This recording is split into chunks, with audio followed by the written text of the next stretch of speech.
Welcome, beautiful souls, to the Beyond the Belief podcast. I'm your host, Lavender Loveway.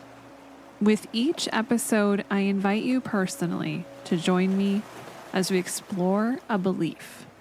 It might be a widely held idea or a forgotten truth, or perhaps even one that feels unknown or deeply contested. This is a sanctuary for exploration, a place to absorb, listen, and learn with an open heart. We're shedding the heaviness of right and wrong and ascending into the lightness of greater connection and expansive knowledge. Today's episode is no exception. This is another precious opportunity to find a little gem or two of wisdom that helps you reweave your own tapestry of truth. Today, I have for you a concept I'm calling the 91% truth. Why hustle is a lie. Very bold, I know. But if we're speaking about moving beyond the belief, this might shed some interesting light. Because I will say, for me specifically in my life journey, hustling, grinding, doing, taking the lead, taking initiative was something I reminded myself of and expected of myself every single day, if not multiple times a day. And I would say, honestly, through thoughts and encouragement, it would be hundreds of times per day. It sounds kind of insane just to say that out loud, but it is the truth. And I would push myself and I would tell myself and remind myself all the things that our world tells us what it means if we don't. So if we don't grind, if we don't hustle, if we don't push, then we're lazy or we're not going to get what we want. The early bird gets the worm. There's so many things that remind us constantly and relentlessly to do those things. And so there is affectionately referred to as a hustle culture that is very prominent in our world. And for myself, this is something that I not only spoke to my guides, honestly, I'd probably say over 100 times at least in the last year, because this is something that really troubled me. To wait, to allow, to see what happens, to feel the flow, these things that are said then in, let's say, a more spiritual capacity when we're talking about our dear soul, I couldn't relate. It felt like giving up. It felt like I was throwing in the towel and I was focusing on the things that weren't really going to help me. But then, and I love how synchronicities happen. So I have all these conversations with my guides. They are sharing the same consistent messages. Lavender, you must allow. Lavender, you must surrender. Lavender, take a step back. Taking a step back allows you to take 2 steps forward because you have perspective. And yes, although it did make sense, I just couldn't get my mind around it. The ego. My lovely ego, who is fabulous, by the way, but who is relentless and who wants to take action and do all the things because I have also instilled in myself a culture.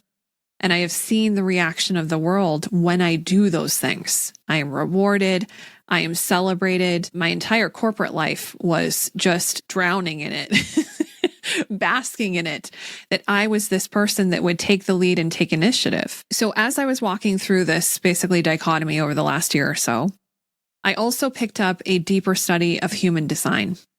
For those of you who may not be familiar with it, how I describe it is it's kind of similar. You have what's called a bodygraph, or essentially a chart, a birth chart, if you will, that helps you understand the different gates and the energy centers that you embody or that are defined per your natal placements. And this has to do with your birth date and your birth time and location. And it empowers you to understand essentially the way you're designed. The more I continued to study it, the more I actually then checked in with my guides. Hey guides, is this even real? Is this even helpful? Is this something that I should be leveraging as a tool, as an informative map? to possibly maybe who I am or where I'm going or what my intention is in being here. And I have asked this question multiple times. I have also asked this question of my SC in my own QHHT sessions, asking for guidance. Is this basically a good North Star? And they came back every single time. Yes, yes, and more yes. And the reason why is they had actually stated that the human design chart or body graph allows you to see how you designed yourself to come into this incarnation with the strengths that you need to basically navigate through the things that are most challenging for you. And the things that are most challenging for you are the open centers or undefined gates in your body graph. And that is actually where your genius lies. We are here to navigate the things that are difficult or challenging or interesting, and those become our genius and what we share as light with others. And they went on to say, especially my SC in my QHHT sessions, now 3 of them, this has been mentioned, that this is actually one of the maps that we create before we get here.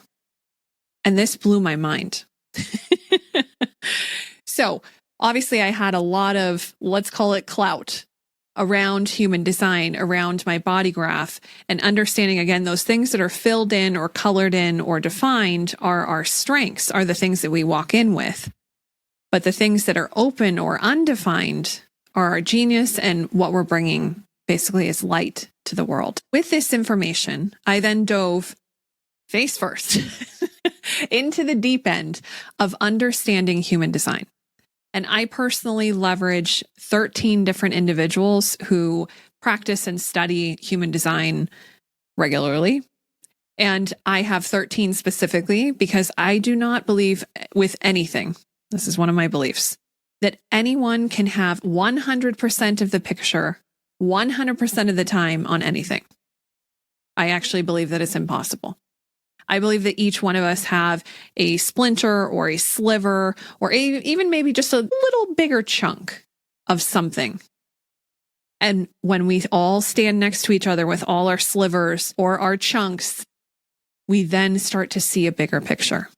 So this is why I continuously invite in more perspectives, more opinions, because to me, it actually illuminates the grander picture more and more. So as I dove in, and I'm going to cover here for those of you who might know human design or those of you who might not, there are essentially 5 core energy types, and I'll walk through each and I'll share with you where this discovery came from, this 91% truth.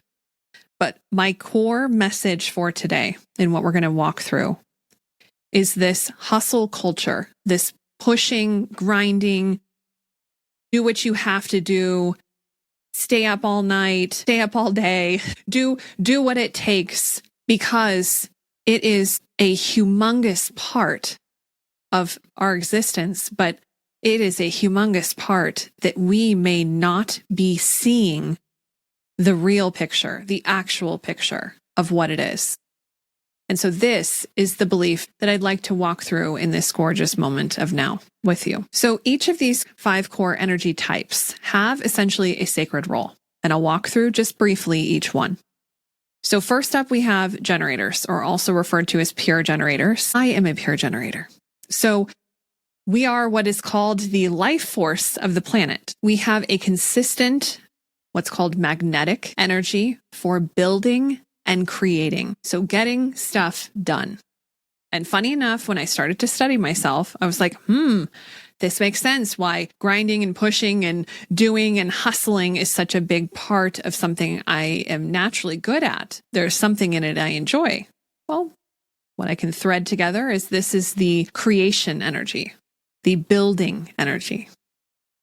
But I also learned a couple of other things, and I'm going to highlight these with each one. The role of a generator is to wait to respond. Wait to respond. And this will illuminate into a bigger picture as we walk through this, okay? And a generator's signature, or basically a signature as in you are in alignment, you are in your light, you are walking the walk, you're talking the talk as a generator, is satisfaction. So imagine the emotion of satisfaction. And generators not self-theme, so basically misalignment, so not an alignment, is frustration. So this I know about generators, that if they are experiencing satisfaction, they're walking in their light. If they are experiencing frustration, they're not walking in their light. And as a quick example, frustration would be pushing. You're not waiting to respond to something, you're pushing to make it happen. Okay? Walk with me through this. This gets really interesting. Next up are manifesting generators. And basically, manifesting generators are a subtype of generators, but they've got the little sprinkle in there of manifestors. And we'll talk about manifestors next. Manifesting generators, also referred to as MGs, combine basically the building energy of a generator with the initiating ability of a manifestor. They make up about 33% of the population. And if I didn't say this, generators are 37% of the population. And these are rough estimations. They're not technical and exact, but roughly 37% for generators. We've got 33% for MGs. Now, when speaking about MGs in their role is to wait to respond, which is exactly the same as generators, then inform. We're going to get to inform here in a second. Okay. So they kind of have two. So they need to wait to respond and then inform. Their signature, basically emotion, when they're walking in alignment, walking in their light, is satisfaction and peace. So they have the satisfaction from the generator, but they also have some sense of peace. Their not self-theme is frustration, similar to generators, and anger. Okay, so if you are an MG and somehow you are experiencing frustration and anger around something, you are not in your light.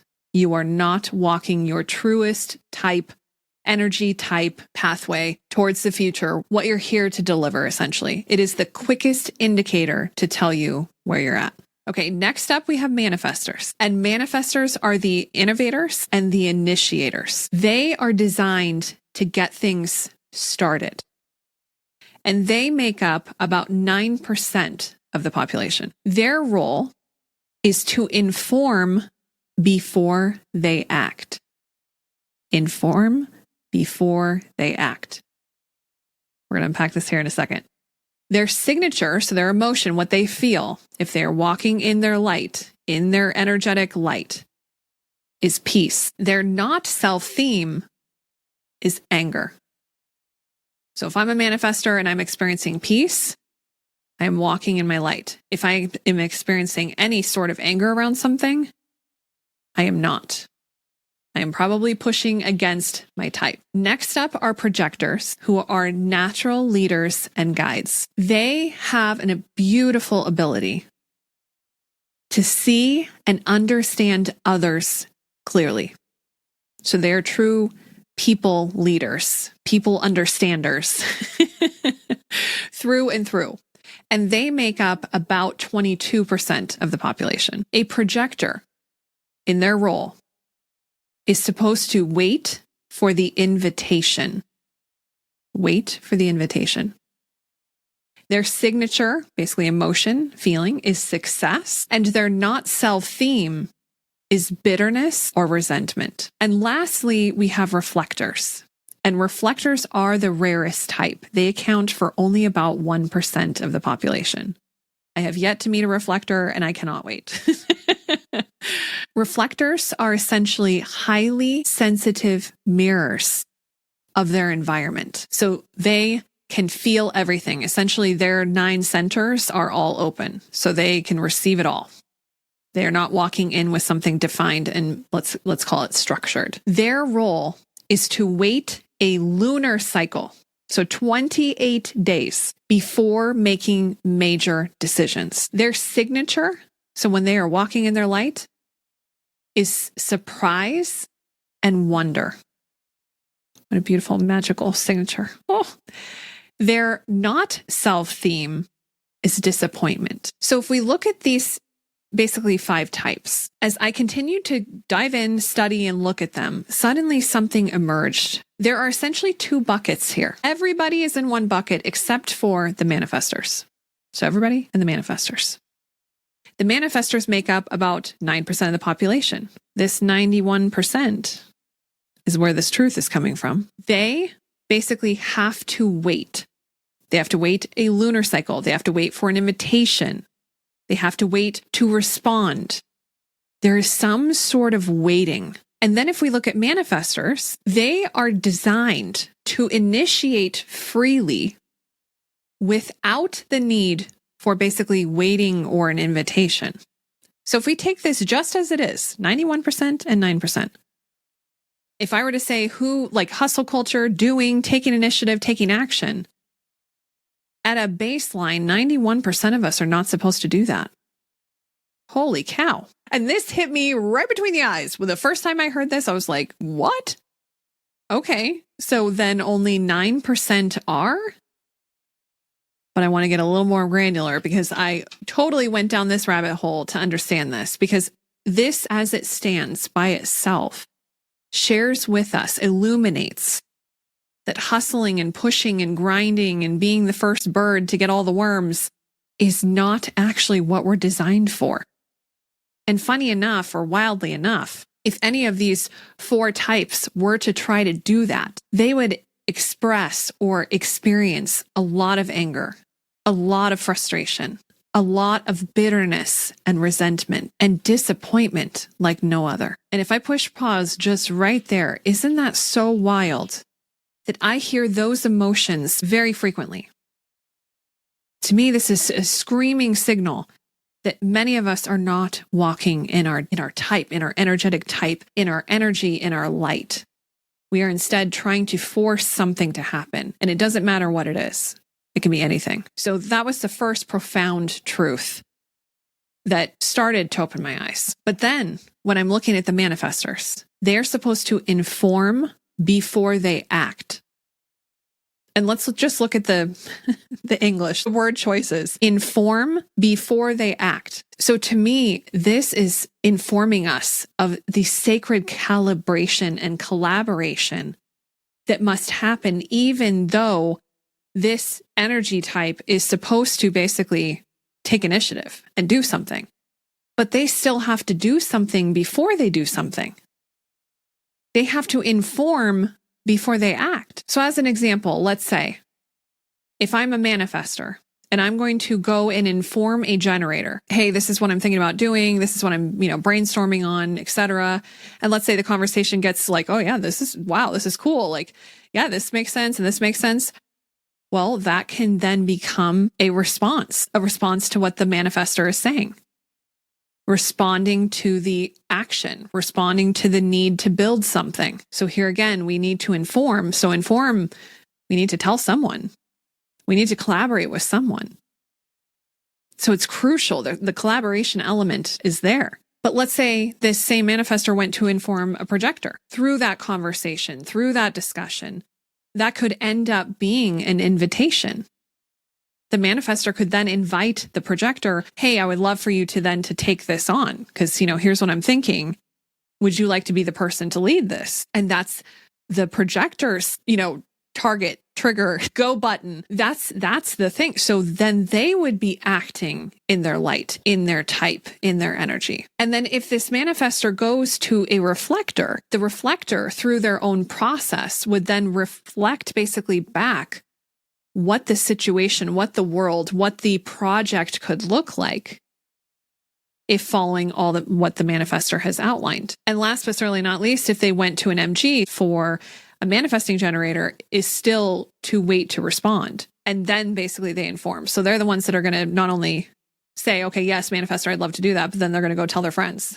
They're going to get more of us out there, right? To help. So even if we put these types in 2 different buckets, the 91% and the 9%, even the 9% who are supposed to be the initiators still are not working solo and hustling and grinding and running like hustle sprees. They're not, because they still have to inform. They actually have to have a conversation and start to create the picture for which everyone else can start to support that act of basically initiating through informing. And right there, y'all, when I got to that moment of realizing that if I just look at the world through a human design lens, first of all, no one is supposed to be going rogue.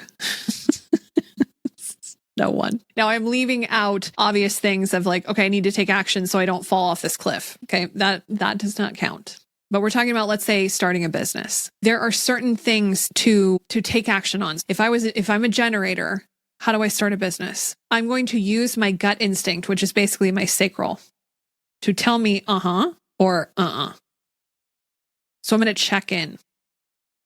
So I'm responding to the energy. I'm responding to, could be even, the door's opening. I can work with someone else, whatever it may be. But I'm not just waking up and deciding, I'm going to do this. And I'm going to initiate and I'm going to hustle and I'm going to grind because this is like great. Well, I should be responding to something that I already love to do. I should respond to something that my gut instinct is telling me yes. For myself as a generator, and this is something that I encourage for any energetic type, is to collect ideas or things you want to do and plant them. See what comes out in a couple days or a couple weeks or whenever you revisit your list. Is anything standing out or jumping out at you where you're like, yeah, If I'm a generator, that's how I am navigating starting a business. If I'm a manifesting generator, I must wait for my gut response still, so my sacral, to commit to something. So again, it's kind of the same. MGs have basically an action afterwards, but the first step is kind of identical when it comes to generators and manifesting generators. As a projector, I am waiting to respond to an invitation and recognition, essentially. How do we gain recognition? We start doing the thing. So maybe I don't start a business right away. If I don't, let's say I have no experience doing the business, maybe I go get a job and I work for someone else who does know the business. So I can start to learn the trade, learn the craft. Because to get to recognition, to receive then an invitation, the recognition has to come from being in practice somehow. So it's not right to the finish line of, I want to open this business where I'm going to be a chef. Do I cook right now? And I think what sometimes our culture encourages, like, we'll just get in there and figure it out. Like, just start it and you'll figure it out. When as a projector, I am supposed to be recognized and basically receive an invitation. So maybe the invitation is someone else who's like, look, I'll run this side of the business. I'll run the operation side if you want to run the execution side. Or, hey, I think you would be really good at starting a business in this, and this is why. Because I can see you can do this, this, and this. So basically, this person invites this projector to come out and own it. But it's waiting. It's waiting. It's not taking cold turkey action of like, I'm just going to get in there and which is so interesting because again, hustle culture is kind of counter to that because I know for a fact, hustle culture, if you're waiting, you're doing nothing. You shouldn't even, just don't even hustle. Never mind. Just go sit down. There's no waiting. It's just doing. It's just action. And thus far with all these types, we're talking about waiting. And then we get to reflectors. And the process for them to wait an entire lunar cycle, and this is for major decisions. So it doesn't have to be for every single thing they do. But for major decisions, life decisions, job decisions, relationships, like the larger things in life, they're waiting an entire lunar cycle because they're waiting to gain objective clarity. That we can all appreciate a lunar cycle has its ebbs and flows and it has its kind of pushes and pulls. And so they need to go through that whole cycle of push and pull to then gain that objective clarity and perspective to then know what to do. And so at this point, as I'm sitting there, and this was a couple months ago, but as I'm sitting there, I'm like, holy cow. So we live in a culture. And if we see this through this belief system, through this belief lens of human design, we're doing it all wrong. We don't need to. And funny enough, as I then started threading back to what my guides shared with me, as far as allowing and surrendering and basically waiting, being patient, expanding in the moment, to me, this just echoes this even more. There is a proper, I don't want to say time. So what I want to use instead of time is alignment. There is a proper point of alignment when all the things that need to happen come into alignment. And that is when it happens. It's the same as manifesting.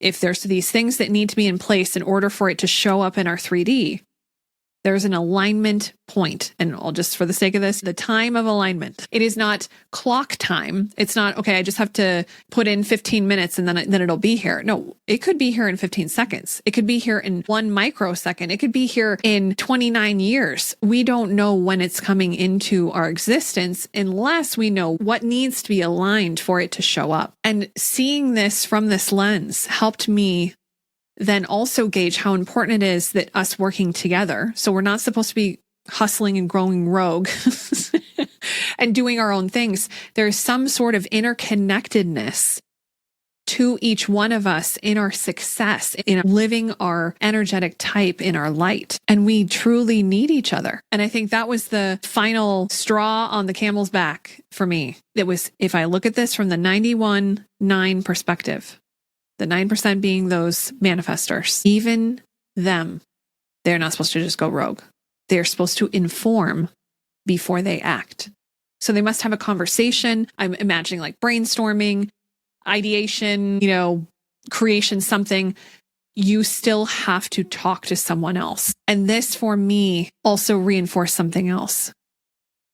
We each have our own unique rhythm and ultimate harmony to the method to our madness, to what we do, to what we love to do, and recognizing that true growth unfolds in its own basically pathway. Again, it's not time because it could take a while, or it might not take a while at all. It might be instant, but in honoring our unique rhythms, bringing it back to myself as a generator, realizing that I don't need to grind. I don't need to push. I don't have to force. I don't have to. That's actually not best for me. This also then connects us with flow, because I think all of us really naturally are seeking that pull of the current of the flow. We're looking for the way that, sometimes is the path to least resistance, but it's the one that just gets there in beautiful alignment with all the elements. It just beautifully comes together. It's like magic. That flow comes from walking our true path in our true light. And when we're speaking about human design, that means walking and aligning with our true energy, our true power. So what I would love to leave you with in this beautiful moment of now, to contemplate, how can you invite in your energetic alignment? How can you release some of the hustle, some of the push, some of the force, some of the grind from your experience, and embrace more of your design? If you are interested in having a human design bodygraph created, I'll include a couple of sites also in the show notes for different websites you can go to. I think all of them are free. And then there are paid options if you'd like to dive into it more. But to do a quick pulse check on what energetic type you are, see if it resonates. Because if it does, you can start to identify how to stand in your light. Because when you do, you are then connecting with the flow, and you are not having to go through the other side, which is force, which is hustle, which is grind, which is push. It's aligning with the divine, beautiful powers that be. I know for me, when I did have that opportunity to connect this all together, I stood there in awe.